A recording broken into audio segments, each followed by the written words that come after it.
আজকে আমরা বানাবো পিৎজার টপিং। সেজন্য প্রথমে দিতে হবে আমাদের পরিমাণ মতো একটু তেল, কিছু পেঁয়াজ, আমরা একটু নাড়াচাড়া করব। অনেক বেশি লাল হবে না, সামান্য একটু নরম হয়ে গেলেই কাঁচামরিচ কুচি। এবার আমরা দিয়ে দিব এর মধ্যে 1 চামচ আদা রসুন বাটা, একটু নাড়াচাড়া দিব, সামান্য পানি। কষানো হয়ে গেলে যখন দেখবো করে তেল উঠে আসছে, এর মধ্যে আমি দিয়ে দিব মুরগির বুকের মাংসের একটা পিস। একটু কষিয়ে নিব।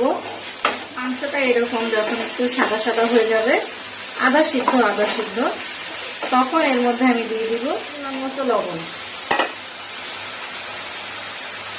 একটু মিশিয়ে নিব। 2টা টমেটো কুচি দিয়ে এলাম কিছুক্ষণ পর।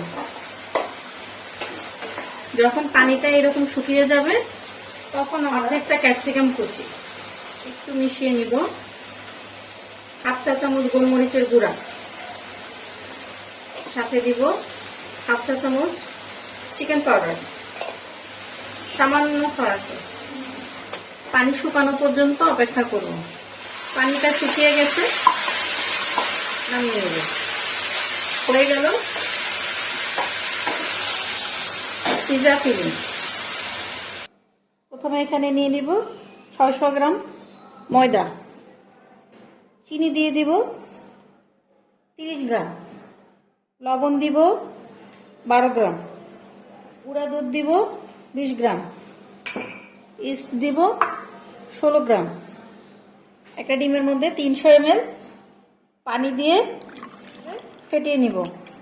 পানি লাগবে 300 গ্রাম, সাথে একটা ডিম। তেল লাগবে 50 গ্রাম। তেলটা এখন দিব না, তেলটা কিছুক্ষণ পরে দিব। এবার শুকনো উপকরণ সব একসাথে মিশাবো। আমার পানির মিশ্রণটা আস্তে আস্তে করে দিব, সবগুলো একসাথে দিব না।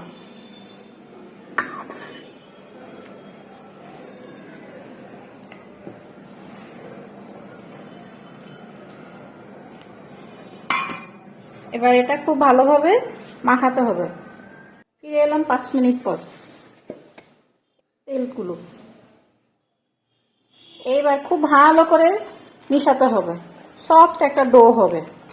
ডো যত সুন্দর হবে, পিৎজা তত ভালো হবে, সফট হবে। এরকম স্মুথ একটা ডো হতে হবে। এটাকে 30 মিনিট রেস্টে রেখে তারপরে পিৎজার জন্য রেডি। রুটি বেলে নেওয়ার পরে এভাবে কাঁটা চামচ দিয়ে ওকে একটু কেচিয়ে নিব। তারপরে হোমমেড পিৎজা সস, এটা আমার বাসায় বানানো। এটা রেসিপি আরেকদিন আমি দিয়ে দিব।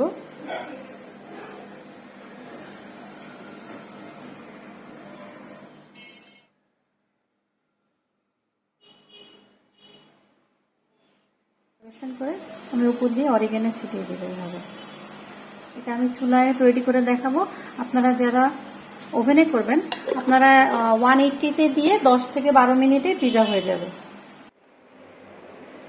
10 মিনিট পরে এই অবস্থা, একদম পারফেক্ট। বন্ধ করে দিব চুলা।